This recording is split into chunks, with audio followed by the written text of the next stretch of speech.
Okay, everybody, good evening. Welcome to the regular town board meeting of October 28th.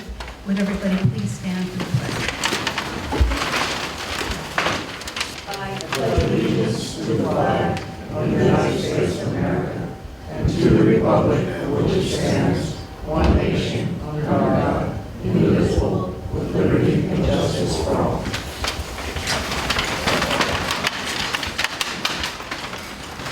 I'd like a motion to approve our prior minutes of the September 23rd regular town board meeting, the special town board meetings of September 30th, October 9th, October 11th, and October 16th. Thank you, Ed. May I have a second? Thanks, Alan. Is there any discussion? All in favor? Aye. Any opposed? So moved. We have 6 public hearings tonight. So I'm going to open the public hearing on the 2020 town budget. Would anybody like to speak? Any comments, questions? I'm going to close the public hearing on the town budget. And I'm going to ask Shelley, thank you for coming in, to file our tax cap, and then you can pass this and you can go back home to your sick bed. I am going to open the public hearing on the contracts for the Hillside Fire District and the Rhinecliff Fire District. That's tab 5. May I have a second? Second. Open the public hearings. I'm sorry, what tab is this? Oh, I've got to go down to the, would anybody like to speak to the public hearing of the fire department contracts? Okay, now we go to, somebody help me. Where are the tabs? Tab 7? Thank you. Yeah. Let's go to tab 7. I'd like a motion to approve the 2020 contract with the Hillside Fire District and the 2020 contract with the Rhinecliff Fire District. Alan, thank you. Second? Second. Thank you, Josh. Is there any discussion? All in favor? Aye. Any opposed? So moved. Great, so far so good. I would like to open the public hearing for a local law to establish a community choice aggregation energy program in the town of Rhinebeck. May I have a motion? Motion. Thank you, Alan. Ed, second? Second. Thanks. We have Jeff Dombrowski here. I'd like for him to speak briefly, just to remind people what this is about, and then we'll be happy to take further public comment.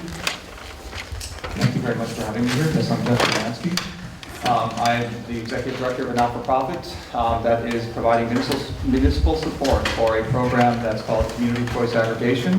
Community Choice Aggregation, or CCA, to jump into the world of acronyms, was established by a April 2016 state regulation by the Public Service Commission. And in a nutshell, it allows cities and towns and villages to take advantage of deregulation, which created a marketplace where people could pick an alternative supply source.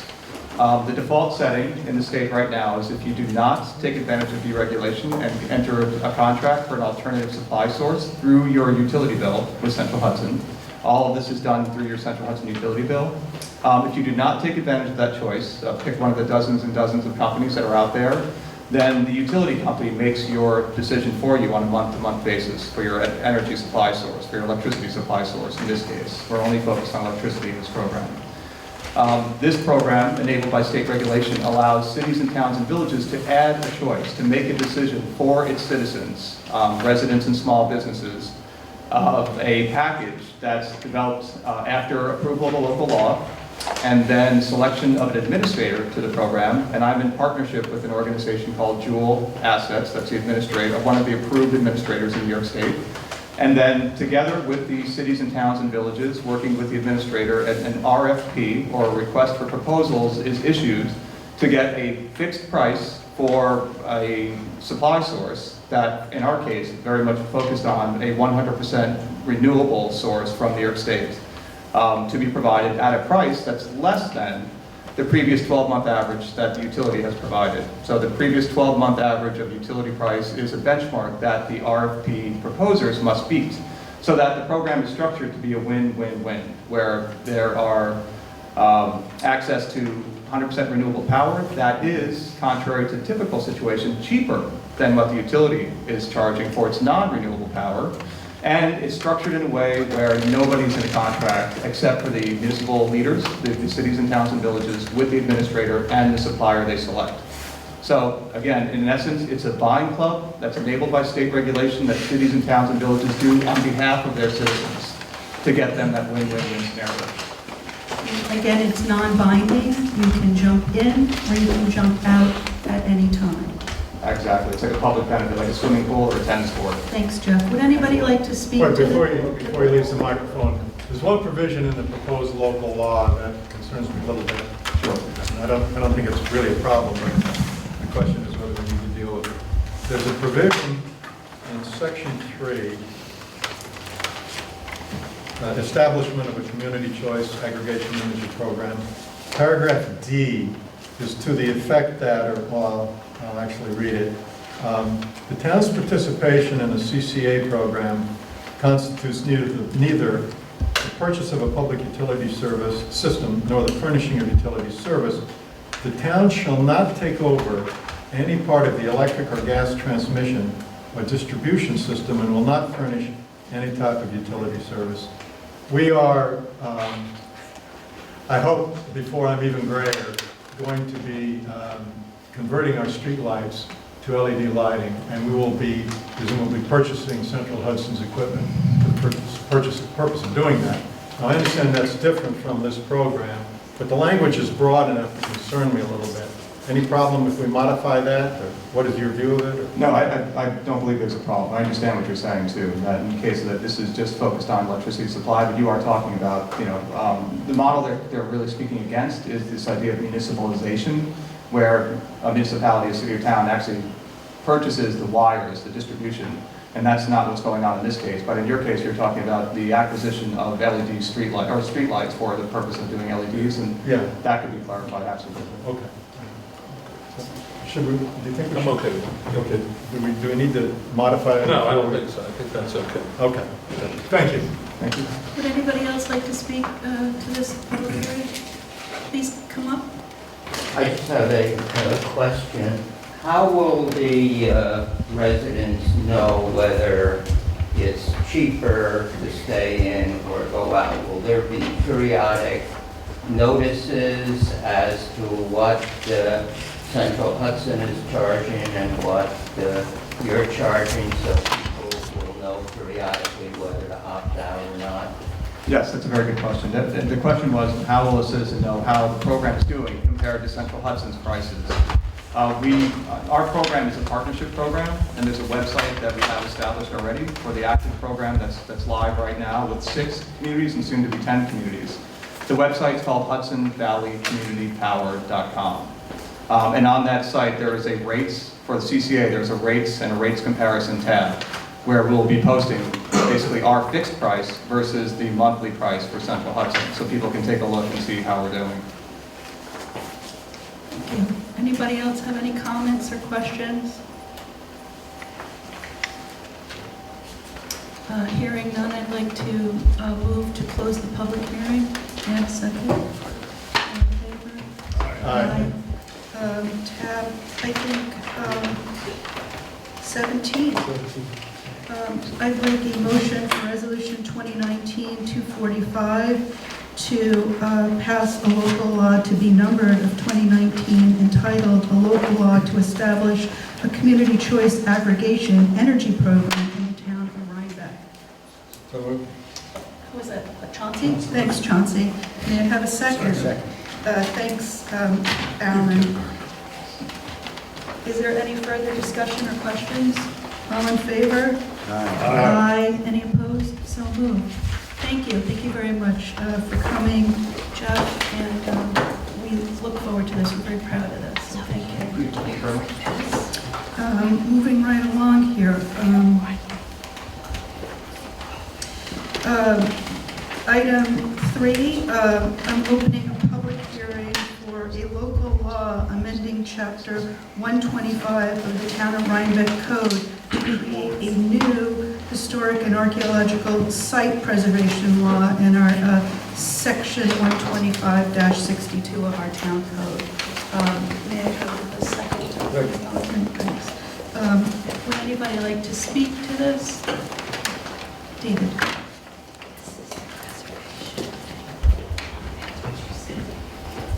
Hi, Dave Philpon, 340 Wurtemberg Road.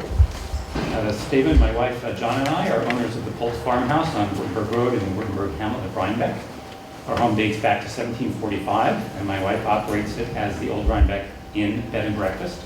As such, we have a great appreciation for the value of the history of Rhinebeck, and we have been fortunate to share the history of our home with our guests, while they also take in our area's many local attractions. Our Wurtemberg neighborhood also has substantial historic character, and Wurtemberg Road has a rich legacy of farms and farmhouses from Rhinebeck's past that is deserving of recognition and protection. It is for these reasons that John and I are ecstatic that the town of Rhinebeck is increasing its focus on her historic character through its historic and archaeological site preservation law. The purpose and intent of the proposed law voices our hopes and concerns regarding the preservation of our town's historic character perfectly, and it also acknowledges the wishes of our community as expressed in our comprehensive plan. We are highly supportive of this proposal, and we look forward to its enactment. We are particularly encouraged by this because we believe our hamlet and road are deserving of CEA, or Critical Environmental Area designation, and that elements of it would be of attention to the new advisory committee. Walk down or drive down our road and you will see, and I list in the paragraph all the things that are on along Wurtemberg Road of historic character and scenic character. I'll jump ahead. It says, while 4 of these are on the National and State Register, those of historic character are worthy of historic recognition, something with which this law can support. We hope this law will assist with recognition and protection of our historic communities, such as ours. A quick note that along with archaeological sites highlighted in this law, perhaps the next most vulnerable historic assets in the town of Rhinebeck are its barns. We hope that they are given preservation attention they deserve. They bring great character to our town and are reminders of our past and often our current agricultural roots. We hope this law and the advisory committee can assist in protecting and preserving Rhinebeck's historic barns. We'd like to thank Michael Trimble and the Planning Board, the Zoning Review Group, and Elizabeth Spinzia and the Town Board for making this new law a priority. And my wife and I are both ready and willing to assist the newly formed advisory committee in its efforts in any possible way. Thank you, David. May I have a copy of that? No. I was John. Oh, okay, good. Thank you. Would anybody else like to speak? Joe. Sweet.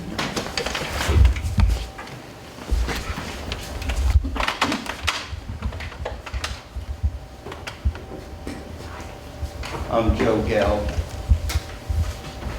I'd like to focus on one provision in the proposed law, and that's a provision that says that any application for a building permit for something that has been designated as historic cannot be issued by the building inspector, but must be referred to the planning board, which can refer it to the advisory committee, and then it goes. I think this provision can have a tremendous adverse impact to a great many homeowners in Rhinebeck, since under the proposed law, there's a very, very broad definition of what can be called historic. A building permit is required for any work coming within the uniform state code, the energy code, and it's really anything which involves construction other than purely cosmetic. And it applies to anything inside the residence as well as outside the residence. The provision is very unique, I believe, to historic conservation laws. Most historic conservation laws apply only to the exteriors of buildings, not to the interior. Even the state model historic preservation law only applies to exterior changes, not interior changes, as this law would. So that I believe it's quite unique, this provision. There's no limit to the number of buildings which could be designated as historic. I've been at meetings where people have said there's hundreds and hundreds of buildings in Rhinebeck that would qualify. Certainly anything on the National Registry, buildings in the Hudson River National Historic Landmark District, or anything called a landmark by the town. So it could have a broad impact, this provision, changing the way building permits are given for things which are historic. Again, the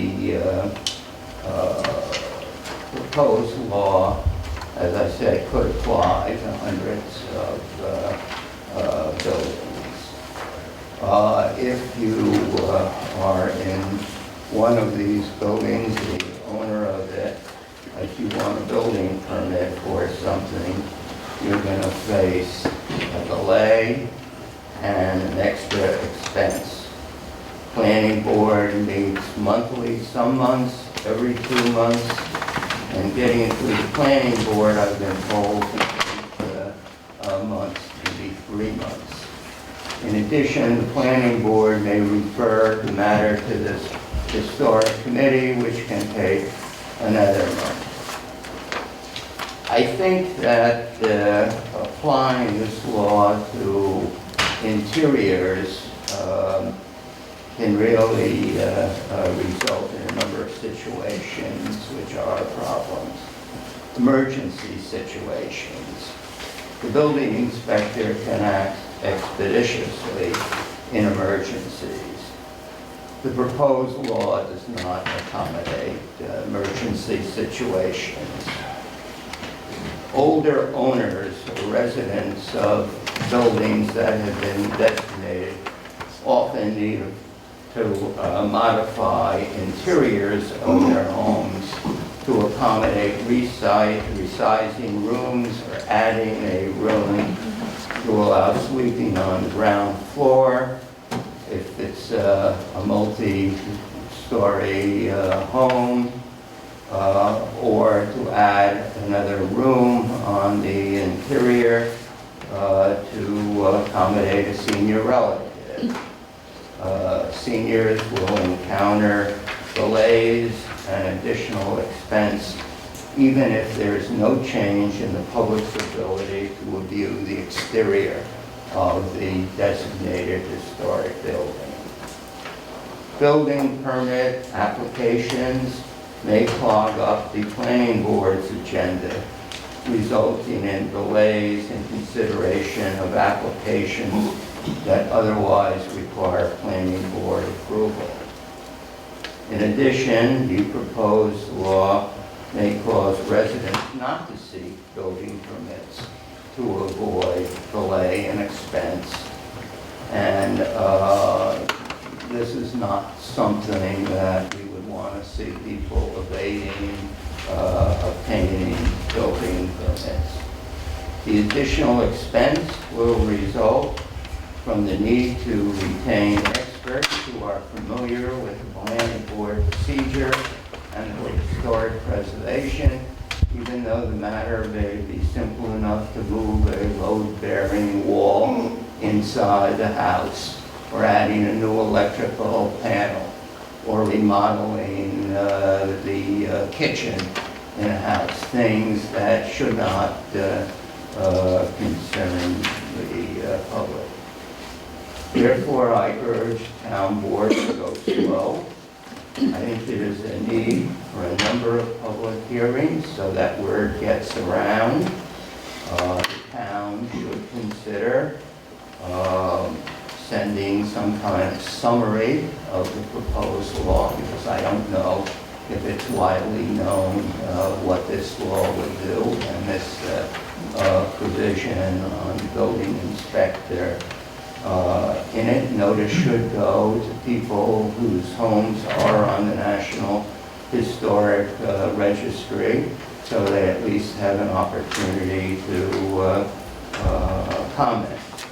Indeed, I think the town board should assess whether there's really such a need for a law. How many historic buildings have been corrupted? I'm not aware of any factual basis that has been presented. And I think the public has the right to know that if there really is a factual basis for this, other than historic preservation sounds nice. I would like to submit to the board members copy of my remarks. Yeah. Six. 2, 4, 3, 4. I just have 5, but we could make one for Warren. Thank you. Thank for you. your consideration. Would anybody else like to speak? Warren?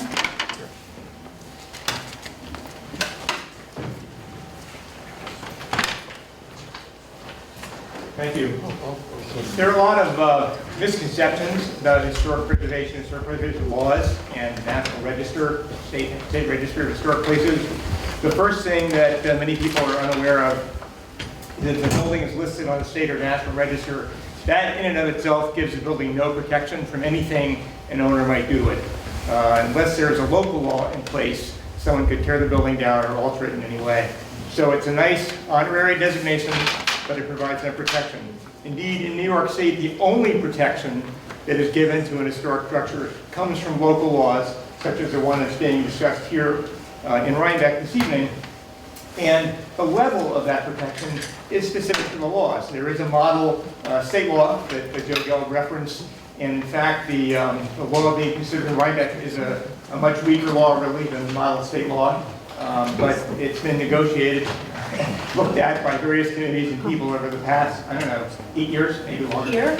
Yeah. Well, at least 4 that I know of. Well, right. So we've had several iterations of it while the town has looked at it, and there's been a committee of people involved in planning and zoning and historic preservation. I'm an architect, and I work with both new and old buildings. But I think it's important to understand that the village has had a historic preservation law for a number of years, and I regularly deal with it on behalf of my clients. Sure, there is a planning process, there's a review process.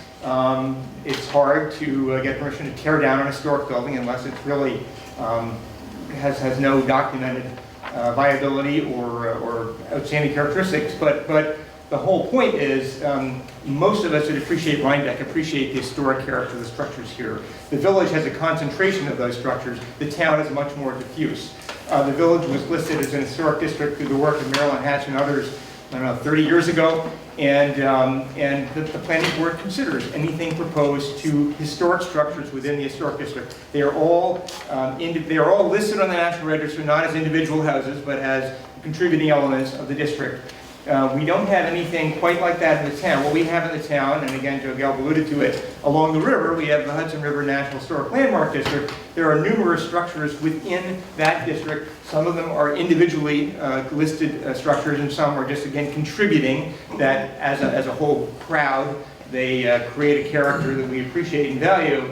But again, there's no protection for any of those without a local law in place. And so within the town right now, an owner of an historic structure, the only time they would have to come to the planning board would be if they want to change the use of the structure, if they want to take a house and turn it into a conference center or a restaurant or a hotel or something else. that gets reviewed by the planning board. It's just a matter of local zoning law. But as a homeowner, and you have an historic house, if you want to add on to it, change it completely, tear it down, you can do that.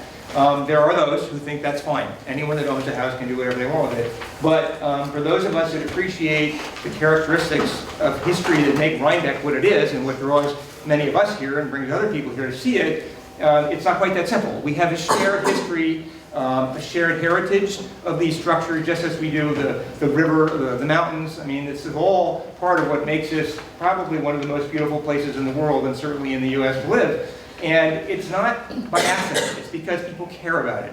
But we're very available to New York City, to Boston, to people coming from elsewhere. And the more new people that come in, particularly if they have loads and loads of money, they can say, we're going to do what we want to. And that's okay in some places, but it doesn't work so well here. And so in order to have some review at the local level of changes proposed to significant historic structures, and even some of the insignificant historic structures, be they barns or smaller homes, tenant cottages, gardeners' cottages, there needs to be some law in place that allows the building department to refuse, to refer to the zoning administrator and then the planning board applications for work. Now, I'm a little surprised at Mr. Gall's comments that it would cover the interior, because he's correct that very few ordinances cover interiors. In New York City, sure, the interior of Grand Central is now landmarked, and certain other interiors are landmarked, but many are not, including some that should be. It may be that this law is lumping that in there, and you'll be able to review that and decide if that's true, but I would agree that that's an unusual provision, although we do have some significant interiors in Rhinebeck. Certainly, Beekman Arms in the Village is one that comes to mind, although that's more colonial reliable than colonialism. But at the end of the day, unless there is some sort of law in place to cause a review of building permit applications for historic structures, anyone can do whatever they want. We have such a law in the town that covers Rhinecliff. And that is a little onerous. Sure, there might be 2 or 3 planning board meetings where an applicant proposing to do something to an historic structure in Rhinecliff would have to come before the planning board, and the planning board determines if it's appropriate, not just for that owner and that property, but for the neighbors. Some people are unhappy about it, there's no question about it. But I would say that the larger community appreciates the care and the thought that is given to it. It's not one person saying, I'm going to do this.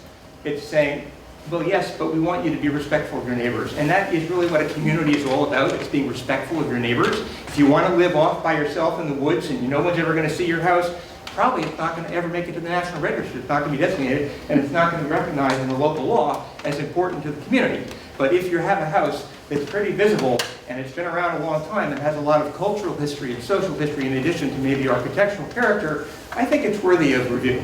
And that's really all this would do. It would create the opportunity for the planning board to review it, to refer it to an advisory board, or whatever it's going to be called, the Historic Review Committee, and they would make recommendations to the planning board, just as the Conservation Advisory Board does now, just as their lighting recommendations, other things. The planning board would actually make the decision, as I understand it. They would review all the information given. No one wants to make it harder for aging people to live in their homes and to add elevators or accessibility or anything like that. That's not the point of this. I think it's easy to dramatize certain cases, but the truth is that that's not what this is about. It's about our shared heritage, and it is primarily focused on what we see from the outside on historic structures, and every structure would have to actually be designated before it would even fall into this category. And right now, they're really not bringing structures in the town that are so designated. And it's something that the list would have to be considered and hear it, and there would be a whole process once we have the law in place. So it is a multi-step process. There will be multiple hearings. And if you as a homeowner said, I don't want my house on that list, you actually have tools available to exclude your house from that list. But I very much support the work that is going into this, and I think it's high time the village of Rhinebeck and the town of Rhinebeck together have a preservation ordinance to provide some level of protection for the remarkable shared heritage we have here. Thank you, Warren. Would anybody else like to speak? Jonathan?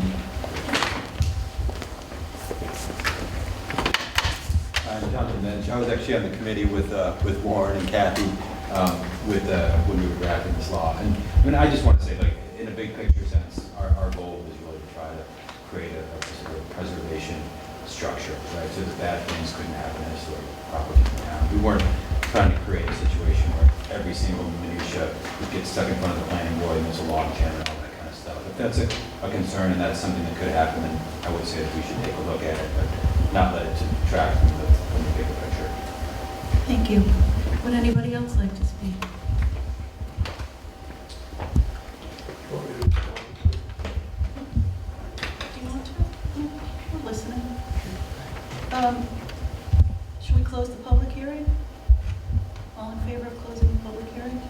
Aye. Would you like to respond? Just a couple of things. I respect Joe and his opinion, and I didn't want to think that we ignored his input. There was this law wasn't passed serendipitously. That's the word. We were approached by the town board, was approached by the planning board that was concerned about the ability to control and get expert advice on applications before the board, which impacted the historical character of buildings that are believed to be historical in nature, similar to the list of structures and buildings that we have for our demolition law. And we tortured for quite some time as to how strict to make this law, and there was some issues about providing a landmark preservation law, which we felt was too over the top for the town. But we sort of compromised in these discussions on creating an advisory committee that would be made up of people in the community who had a certain expertise and interest in historic preservation and archaeology. And they would be a resource to the planning board, which the planning board felt it very much needed when these projects came before it, that did not apply for demolition, but applied for other permits from the town affecting these historic properties or properties that had archaeological resources. And the planning board very much wanted to have a committee that they could rely on, refer applications to, and obtain input and advice, and that was the outgrowth of this law.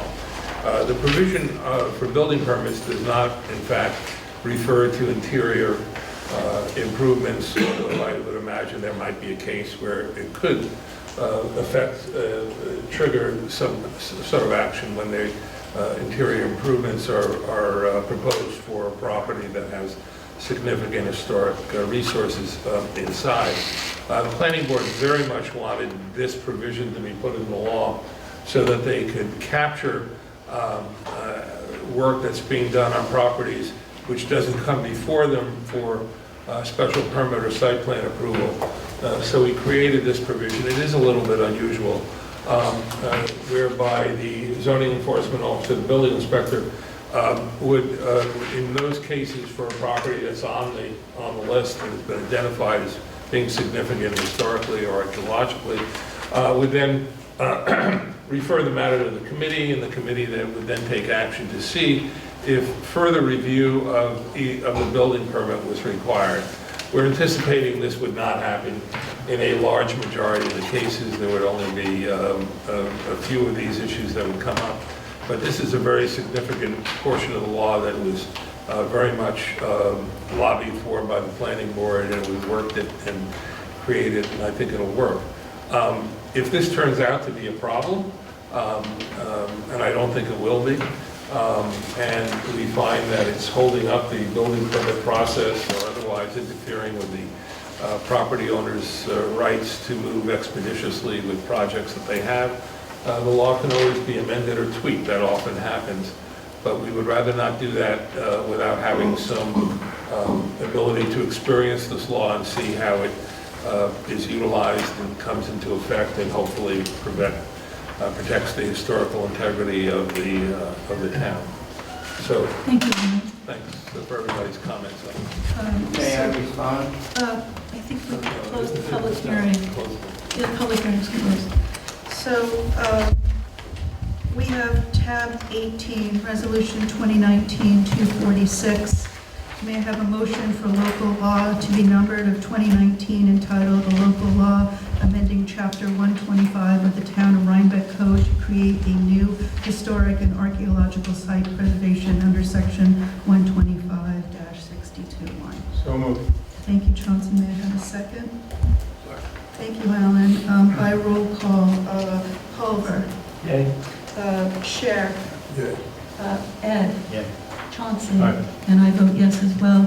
The motion passes. I want to thank the Historic Preservation Committee and all of you who worked so long on requirements for getting it together. Thank you. Next, we have a public hearing for,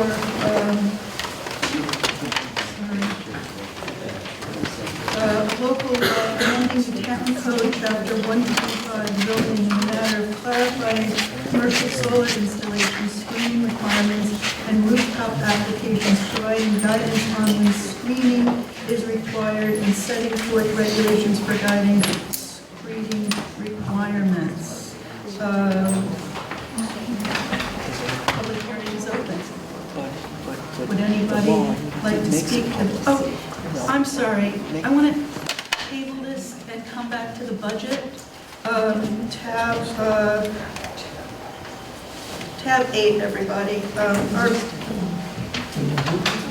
We closed the public hearing for the budget, and Shelley went and filed our tax cap. Oh, I'm sorry. We are $3,100 under our tax cap. So by resolution, I'll make a motion for resolution 2019-236, adopting our 2020 budget. May I have a second? Thank you, Alan. All in favor?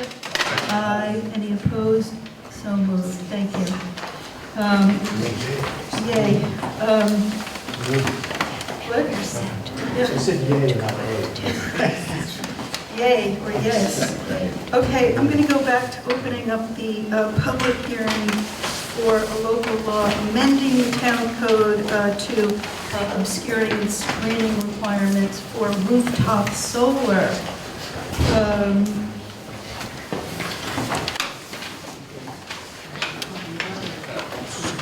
The public hearing. Sure. Okay. I think we've reached the conclusion that we're not going to vote on this tonight, and then we're going to consider it further.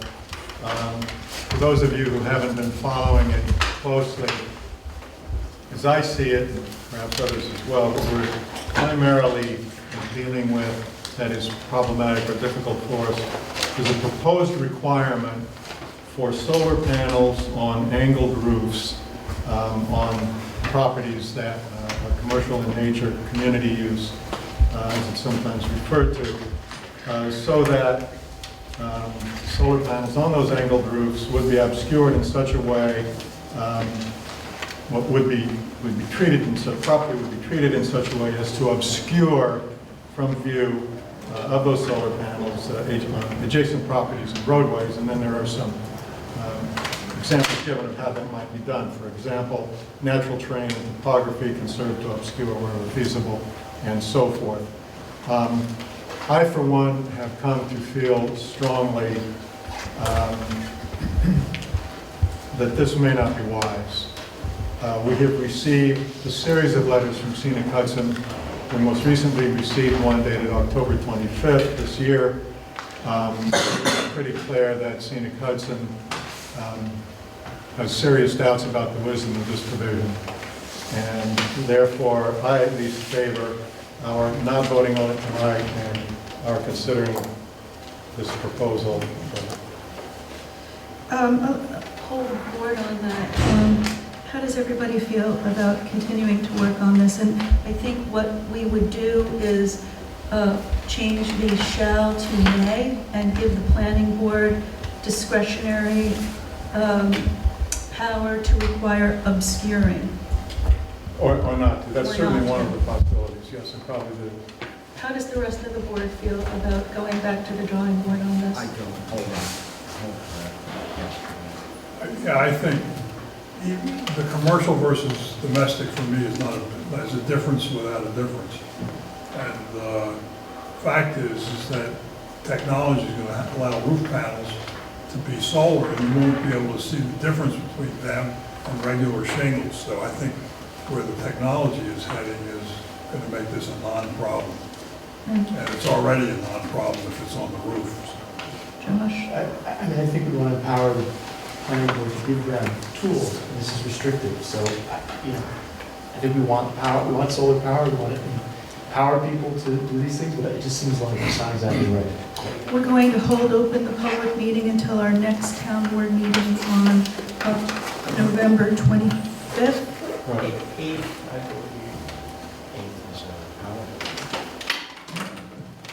Let's check. Not ready for Veterans Day. No, that's the 11th. Oh, do we move it to a Friday? Hold on. We're Oh, no, checking. you're right, it's the 25th. Okay, I'd like to hold open this public hearing until our next town board meeting on the 25th. We will probably we will have to schedule a special town board meeting to lay down a new draft of the law, but we're going to where's Jim? You understand what we're asking you to do? Okay. So we'll look forward to a new draft. When you have it, we'll schedule a town board meeting to lay it down and we release it to the public. Thank you.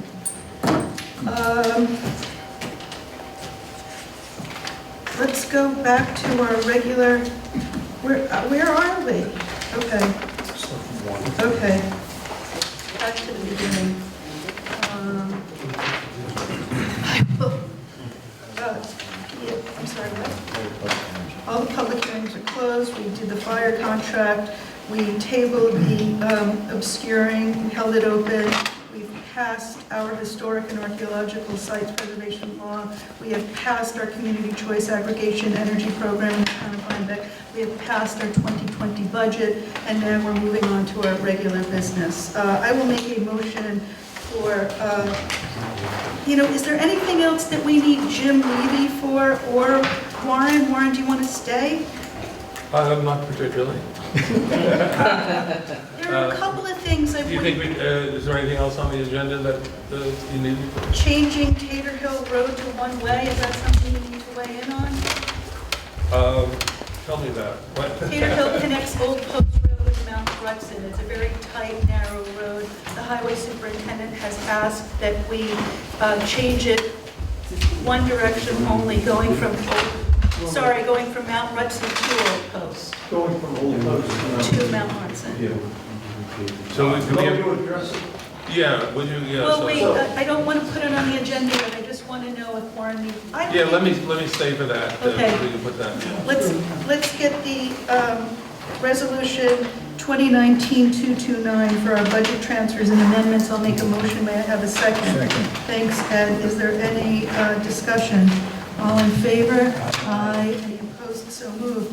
I will make a motion for resolution 2019-230 for our account payable abstracts, 72 checks totaling $141,272.81. May I have a second? Thank you, Alan. Is there any discussion? All in favor? Aye. Any opposed? So moved. I will make a motion for resolution 2019-231 for our capital projects payments, 2 checks totaling $170,256. May I have a second? I'll second that. Thank you, Ed. Is there any questions? This is a general fund transfer and a payment of time technology. Any further discussion or questions? All in favor? Aye. Any opposed? So moved. Resolution 2019-233, replacement of 11 thin-coin network workstation units in Town Hall. May I have a motion? Motion. Thank you, Alan. May I have a second? Second. Thank you, Ed. Is there any discussion? All in favor? Aye. Any opposed? So moved. Did we skip 4? Okay, I'll go back and do 4 now.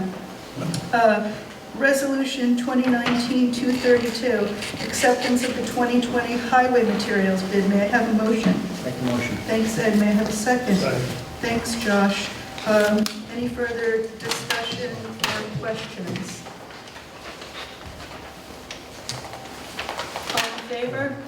Aye. Any opposed? So moved. Have I skipped anything else? Thanks, guys.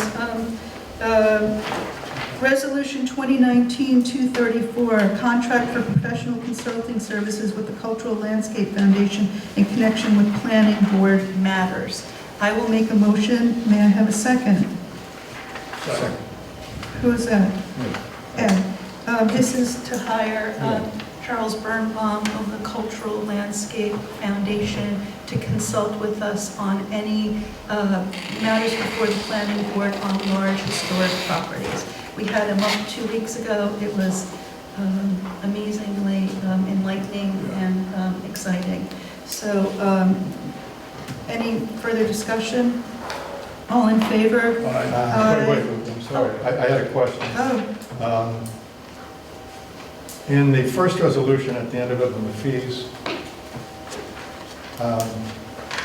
the billable rate is referred to, for their work is referred to as $375 an hour or $3,000 a day, which I assume what we mean there is $375 an hour with a maximum of $3,000 a day. And similarly, in the travel time, we mean a max, $187 an hour. yes, Or a maximum of $1,500 a day. yes. Otherwise, it suggests that maybe for 4 hours of work, they can get the $1,500 or the $3,000. No. It's Yes, prorated. pretty murky. Oh, would you like Comfortable to- with it? Would you like to, It also comes out of escrow, it gets paid for by the, yeah, but we still want to be responsible with, No, yeah, that was my comment, just saying that. yeah. So we changed the word "or" to "up to." Yeah. A Yeah, I motion think to that revise the good. resolution. We'd like to, may I have a we'd like to revise the resolution to say at the billable rate of $375 per hour, Up to up to $3,000. $3,000 a day, with travel billed at $175 an hour, up to $1,500 a day, subject to the review and approval of the attorney to the town as may be necessary. Right, good, thanks.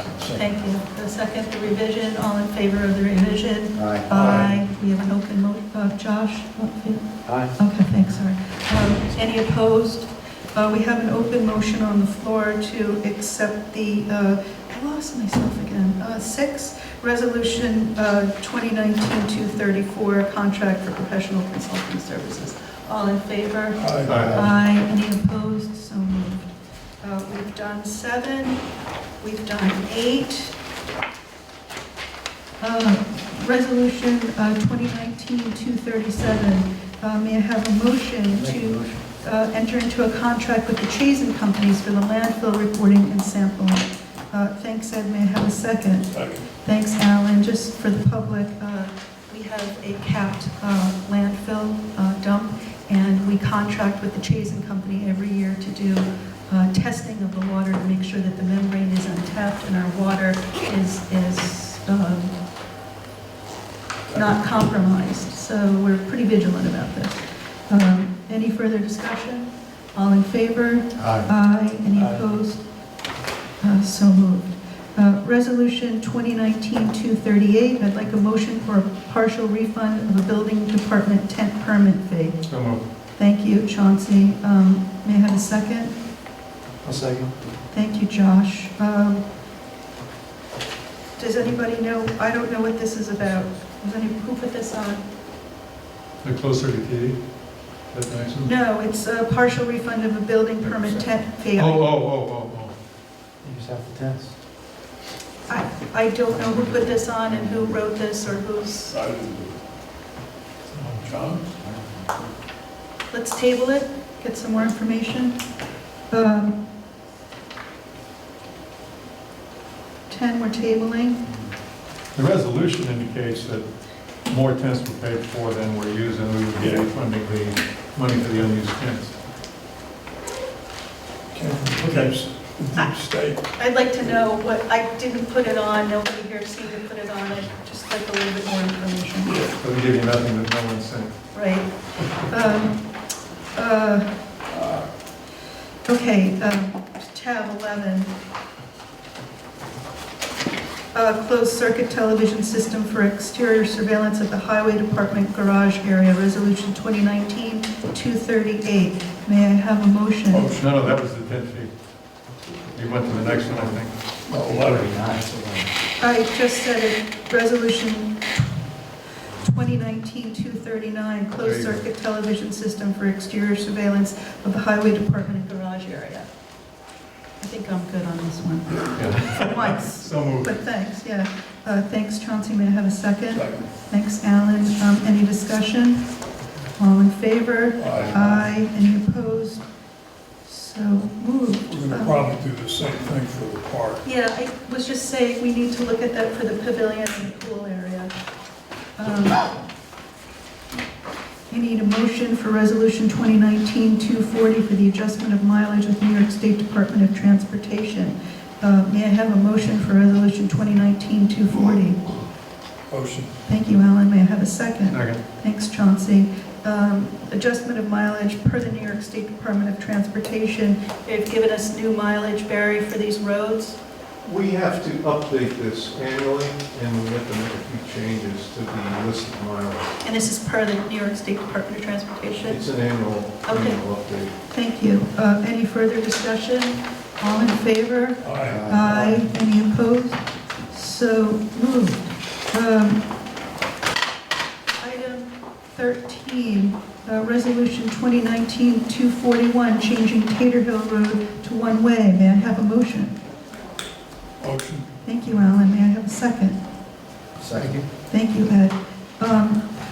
This is authorizing the highway superintendent to change Tater Road to a one-way road with the direction of travel from Old Post northwest, I guess, to Mount Rutson. Right.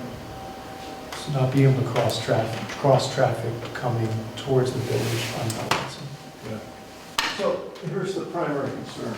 Traffic eastbound from the bridge approach going toward the village of Rhinebeck on Mount Rutson comes around a turn that's fairly restrictive in view, so you don't have a lot of sight distance.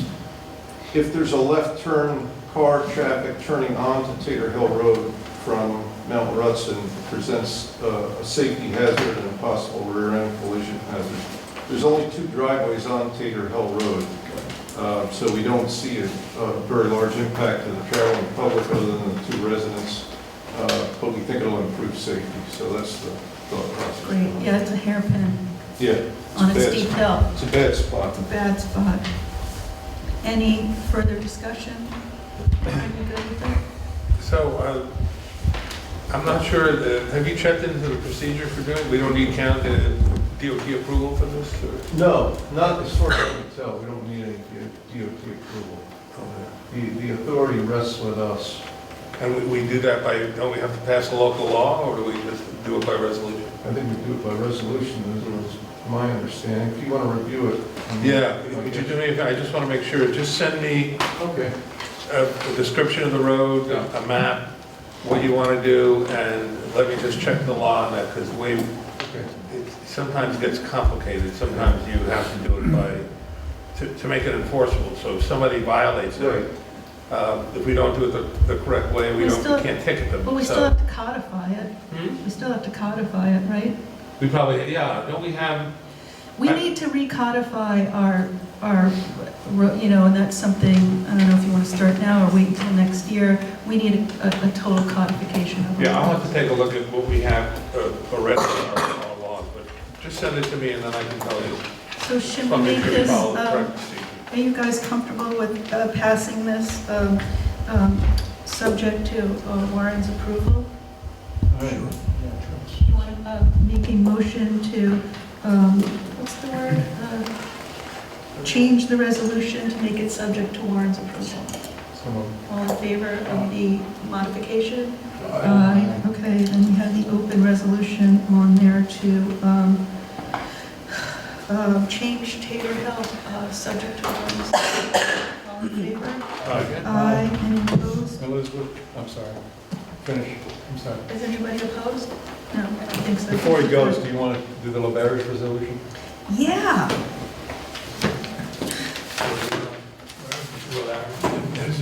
Oh, yes. Yeah, I got it. I know. It's new, I laid it down, this is new business. Resolution 2019-247, I'll make the motion for professional services contract with the LaBarge Group for the Town and Village of Rhinebeck Judicial Court Consolidation Study. May I have a second? Second. Thanks, Chauncey. I think Warren has to do a quick IMA for us. We were awarded $30,000 from County Department of Planning for this consolidation plan.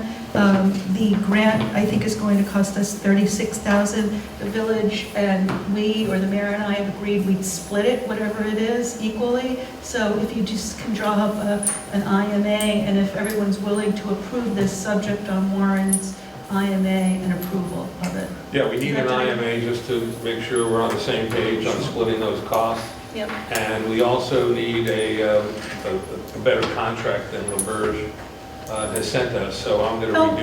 I'll call you tomorrow. I'll do it. You know what? Okay. It's not a problem. All right, great. I'll take care of that.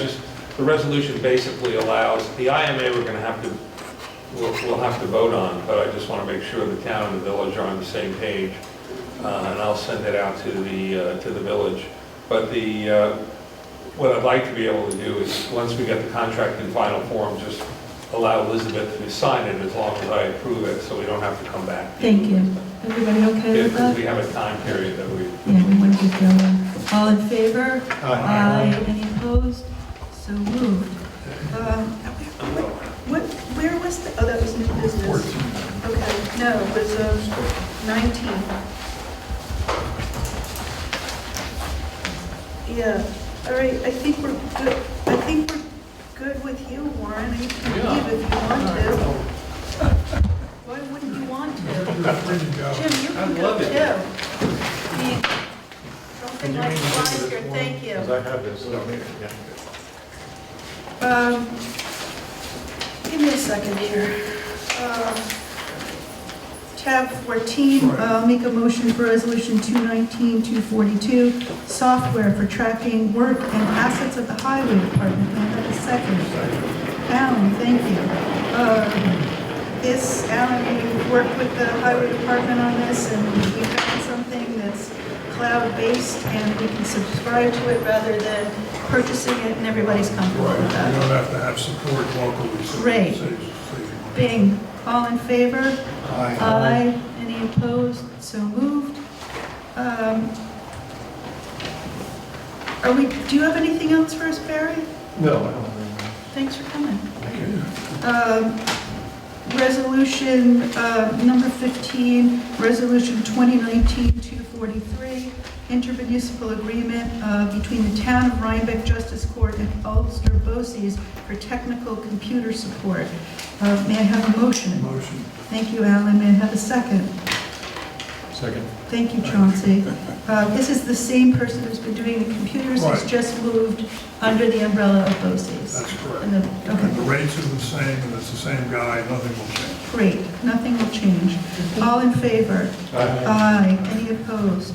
So moved. We've tabled 16. Are we done with everything? I think so. We've done the new business. Is there any public comment on any non-agenda item? We have Brennan. Go. You lost my whole Oh, audience. Brennan. Oh, that's Brennan. Our county legislator. Okay, well, Thanks for coming, Brennan. although my audience has largely left. I'm sorry. No, that's okay. The most important thing I want to let people know, especially people watching on Panda, is that this Saturday, November 2nd, the County Office for the Aging is hosting an overview of services and resources for seniors available through the county. That'll be at the high school. Again, it's this Saturday from 9 to 12:30 a.m. Saturday at At the high school. Okay, Yep. Rhinebeck High School. Rhinebeck Aging will be, Aging, Rhinebeck at home. thank you. You're welcome. Rhinebeck at Home will be there, but there will be a lot of other groups What time? represented. From 9 to approximately 12:30. Great. And then my work continues to be pushing for legislation that we'd like to see on the floor to expand the county's response to the opioid crisis. Our numbers are not going down in this county, and I have been working with my colleagues on a resolution that would expand medically assisted treatment, that would expand police training, that would expand mental health services, because obviously our response must be inadequate if our numbers are, or our response needs to be upped. And also, I've been working on legislation to wean the county government off of fossil fuel usage over a long period of time. But it would be nice to join some of the other communities that are starting to do that. So that's the focus of what I've been up to. Does anyone have questions? No, thank you. You're very welcome. And congratulations to you all for passing your budget and everything else that you got done Thank you. tonight.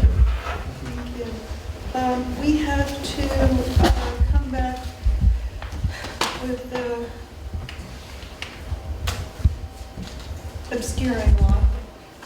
And I did want to talk to you about just what's going on with the transfer station. Can you speak to that briefly? Yes, we're renegotiating the contract with the transfer station. It has run out several months ago. They are kind of, the other side, Royal is kind of balking at Thursdays. They don't want to have Thursdays any longer, but we're working on what we can do about that. So it's still in the making, and if I get any more information, I will get back to you. Working on it right now. We don't want to close Thursdays. We No. don't want a reduction in services Do for we our have a residents. count on how many people are using it? What's that? Do we have a count on how many people? Yeah, are a lot of using people that are transfer? using Thursdays. Royal says nobody, we say a lot, enough, that we want to keep it open.